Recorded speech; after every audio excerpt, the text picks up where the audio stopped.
ಮೊದಲಾಗಿ ಎಲ್ಲರಿಗೂ ನಮಸ್ಕಾರ. ಟಾಕ್ಸಿಕ್ ಟೀಸರ್ ಕರೆಕ್ಟ್ ಆಗಿ ಹೇಳ್ರಿ. ಎಷ್ಟ್ ಜನ ನಿಮ್ ಮನೆಯೊಳಗ್ ಕೂತ್ಕೊಂಡ ಎಲ್ಲಾರು ಇದ್ದಾಗ ನೋಡ್ರಿ ಐತಿ. ನೆಕ್ಸ್ಟ್ ಲೆವೆಲ್ ಸಿನಿಮಾ ಅನ್ನೋದು ಇದೊಂದ ಪ್ಯಾನ್ ಇಂಡಿಯಾ ಅತ್ತಲ್ಲ, ವರ್ಲ್ಡ್ ವೈಡ್ ಇಂಡಿಯಾ ಸಿನಿಮಾ ಅಂತ ಹೇಳ್ಬೋದು ಅದು. ಯಾಕಂದ್ರ KGF ಅಂದ್ರೆ KGF ನು ಮೀರಿಸುವಂತದೊಂದ ಈ ಟಾಕ್ಸಿಕ್ ಸಿನಿಮಾ ಅಂತ ಹೇಳ್ಬೋದು. ಎಸ್ ನಟನೆ ಟಾಕ್ಸಿಕ್ ಸಿನಿಮಾ KGF ಕೂಡ ಮೀರಿಸ್ತದ ಅಂತ ಹೇಳ್ಬೋದು. ವರ್ಲ್ಡ್ ವೈಡ್ ಇದೊಂದು ಕನ್ನಡದವರಿಗೆ ಮೊದಲ ಆದ್ಯತೆ ಐತಿ ನಿಜ. ಆದ್ರ ಇಂಗ್ಲಿಷ್ ಮತ್ತ ಬೇರೆ ಬೇರೆ ದೇಶದ ಭಾಷೆಗಳನ್ನ ಆಧಾರ ಇಟ್ಕೊಂಡ ಈ ಒಂದ್ ಸಿನಿಮಾ ಮಾಡಿರ್ಬಹುದು ಅಂತ ಅನಿಸ್ತೈತಿ. ಈ ಹಾಲಿವುಡ್ ಸಿನಿಮಾ ಕೂಡ ಇದಕ್ಕಿನ್ನ ಕೆಳಗ ಇರ್ತಾವ. ಹಾಲಿವುಡ್ ಸಿನಿಮಾನು ಕೂಡ ಮೀರಿಸ್ತೈತೆ ಅಂತ ಹೇಳ್ಬೋದು. ಯಾಕಂತಂದ್ರ ನಾವು ಕನ್ನಡಿಗರು ಮೊದ್ಲೆಲ್ಲ ಆ ರಾಜ್ಕುಮಾರ್ ಅವ್ರು ಇದ್ದಾಗ, ಶ್ರೀನಾಥ, ಶಂಕರ್ನಾಗ, ಅನಂತ್ನಾಗ್ ಅವ್ರು ಇದ್ದಾಗ ಸಿನಿಮಾಗಳು ಸ್ವಲ್ಪ ಮಟ್ಟಿಗೆ ಬಹಳಷ್ಟು ಹಿಟ್ಗಳು ಇದ್ದು ಹೆಸರು ಕೂಡ ಚೆನ್ನಾಗಿತ್ತು ಕನ್ನಡ ಇಂಡಸ್ಟ್ರಿದು. ಆದ್ರೆ ಇತ್ತೀಚೆಗೆ ಬಂದು ಕೆಲವೊಂದಿಷ್ಟು ವರ್ಷಗಳ ಹಿಂದದು ಕನ್ನಡ ಇಂಡಸ್ಟ್ರಿ ಅಂತಂದ್ರೆ ಬಹಳಷ್ಟು ಕೆಳಮಟ್ಟಕ್ಕೆ ಹೋಗಿತ್ತು. ಆದ್ರ ಈ ನಮ್ಮಲ್ಲಿ ಬಹಳಷ್ಟು ಹಿಟ್ ಆಗೋದತ್ತಂದ್ರ ದರ್ಶನ, ಸುದೀಪ, ಯಶ್, ಅದೇ ರೀತಿ ಶಿವಣ್ಣ, ಈ ರೀತಿ ಸಿನಿಮಾಗಳನ್ನ ಬಂದಾಗ ಬಹಳಷ್ಟು ಜನ ಕಾತುರದಿಂದ ಕಾಯ್ತಾ ಇರ್ತಾರ. ಆದ್ರ ನಮ್ಮಲ್ಲಿ ಕನ್ನಡ ಇಂಡಸ್ಟ್ರಿ ಒಳಗ 200ಕ್ಕಿಂತ ಹೆಚ್ಚಿಗೆ ಸಿನಿಮಾಗಳು ಒಂದ್ ವರ್ಷದೊಳಗಾಗಿ ಬಿಡುಗಡೆ ಆಕಾವು. ಬಿಡುಗಡೆ ಆದ್ರ ಈಗಾಗಲೇ ಹೇಳಿದಂಗ ಶಿವಣ್ಣ, ಸುದೀಪ, ದರ್ಶನ್, ಯಶ್ ಈ ಸಿನಿಮಾಗಳಿಗೆ ಬಹಳಷ್ಟು ಬೇಡಿಕೆ ಇರ್ತೈತಿ. ಅದೇ ರೀತಿ ಇವ್ರೇನ ಮೊದಲ ನಾವು ರಾಜಾಹುಲಿ, ಕಿರಾತಕ, ಅದೇ ರೀತಿ KGF ಈ ರೀತಿ ಸಿನಿಮಾಗಳನ್ನ ನೋಡ್ಕೊಂಡ್ ಬಂದಿದ್ವಿ. ಇದು ಅದಕ್ಕಿಂತ 10 ಪಟ್ಟು 100 ಪಟ್ಟ ಜಾಸ್ತಿ ನಿರೀಕ್ಷೆನ ಹುಟ್ಟಾಕೈತಿ. ಯಾಕಂತಂದ್ರ ಅಲ್ಲಿ ನಾವ್ ಇಲ್ಲಿ ಯಾವ್ದೇ ರೀತಿ ಅವಹೇಳನಕಾರಿ ಆಗ್ತಲ್ಲ, ನಮ್ಮ ಕನ್ನಡ ಒಂದು ಇಂಡಸ್ಟ್ರಿಯ ಒಂದು ಕನ್ನಡ ಸಿನಿಮಾ ಗೀತು ಅಂತಕ್ಕಂಥವ್ರು ಈ ಲೆವೆಲ್ಗೆ ವಿಚಾರ ಮಾಡಿ ಒಂದ್ ಕಾರ್ನೊಳಗೆ ಆಕ್ಟಿಂಗ್ ಮಾಡಿಸಿ ಆ ಒಂದು ಆಕ್ಟ ಅಲ್ಲಿ ಬೇರೆ ರೀತಿ ಒಂದ್ ಬಾಂಬ್ ಬ್ಲಾಸ್ಟ್ ಆಗೋ ರೀತಿ ಈ ರೀತಿ ಥಿಂಕ್ ಮಾಡ್ಯಾರತ್ತಂದ್ರ, ಒಂದ್ ಹೆಣ್ಮಗಳು ಈ ರೀತಿ ಥಿಂಕ್ ಮಾಡೋದತ್ತಂದ್ರ ಬಹಳಷ್ಟು ಬಹಳಷ್ಟು ಒಂದು ಡೇರಿಂಗ್ ನಿರ್ಧಾರ ಅಂತ ಹೇಳ್ಬೋದು.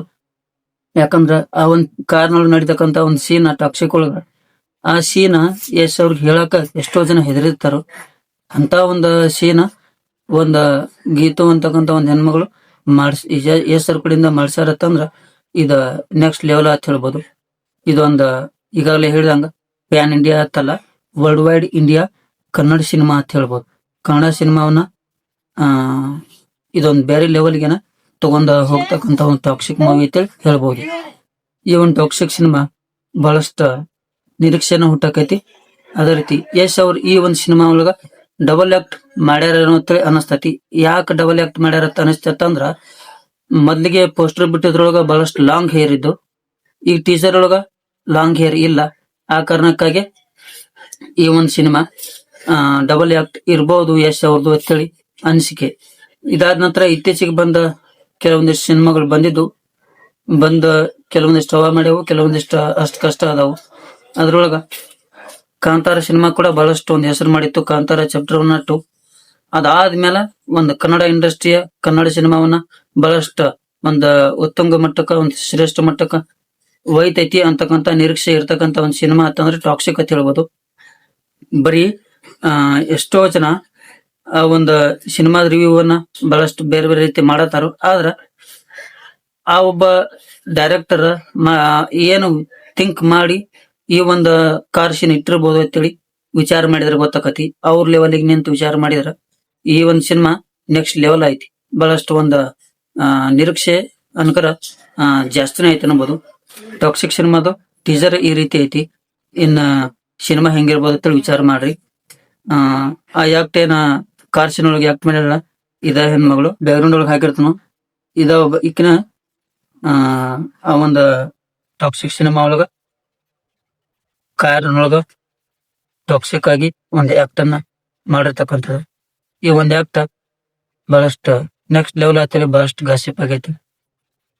ಈ ಸಿನಿಮಾ ಆದ್ಮೇಲೆ ಯಶ್ ಅವ್ರು ಈಗ ನಂಬರ್ 1 ಇರಬಹುದು ಇಂಡಿಯಾ ಒಳಗತ್ತಂದ್ರ, ಇದಕ್ಕಿನ್ನ ಒಂದ್ ನೆಕ್ಸ್ಟ್ ಲೆವೆಲ್ಗೆ ಹೋಗ್ಬೋದು ಅಂತಕ್ಕಂತ ಒಂದು ವಿಚಾರ ಐತಿ. ಟಾಕ್ಸಿಕ್ ಸಿನಿಮಾದ ಟ್ರೈಲರ್ ಅನ್ನ ನೋಡಿ ಬರ್ರಿ, ನೋಡಿರ್ತೀರಿ ಈಗಾಗಲೇ 90% ಜನ ಟ್ರೈಲರ್ ನೋಡಿದ್ಮ್ಯಾಗ ನಿಮಗೆ ಏನ್ ಅನಿಸ್ತಿ, ಈ ಒಂದು ವಿಡಿಯೋ ನೋಡಿದ್ಮೇಲೆ ನಿಮ್ಗೆ ಏನ್ ಅನಿಸ್ತಿ, ನಿಮ್ ಮನಸ್ಸಿಗೆ ತಪ್ಪದೆ ಕಮೆಂಟ್ ಮಾಡ್ರಿ. ಧನ್ಯವಾದಗಳು. ನಮಸ್ಕಾರ.